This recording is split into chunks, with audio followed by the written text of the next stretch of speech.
আসসালামু আলাইকুম। 7 মাইলবাসী অজ্ঞাত লাশটির পরিচয় মিলেছে।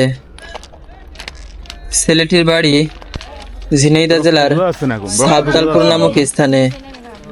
ছেলেটির নাম ইসরাফিল, পিতার নাম শহীদুল ইসলাম। বয়স প্রায় 22+ হবে। ওর বাবা একজন কলা ব্যবসায়ী। ছেলেটি নতুন ব্যবসা ধরেছে মাত্র। আজ সকাল এখনো আনুমানিক 11টার দিকে গোদারি এক্সপ্রেস ট্রেন থেকে পড়ে গেছে বলে ধারণা করা হচ্ছে। বাড়িনগর বাজার গরুর হাট এর সংলগ্ন ট্রেন লাইনের পাশে তার মৃত দেহটি এলাকাবাসী দেখতে পায়। মাথায় আঘাত পাওয়ায় ছেলেটি ঘটনাস্থলেই মারা যায়। ছেলেটি মাত্র ব্যবসা শুরু করেছিল। এটাই জীবনের ভাগ্য, কি নির্মম পরিহাস। ইন্না লিল্লাহি ওয়া ইন্না ইলাইহি রাজিউন।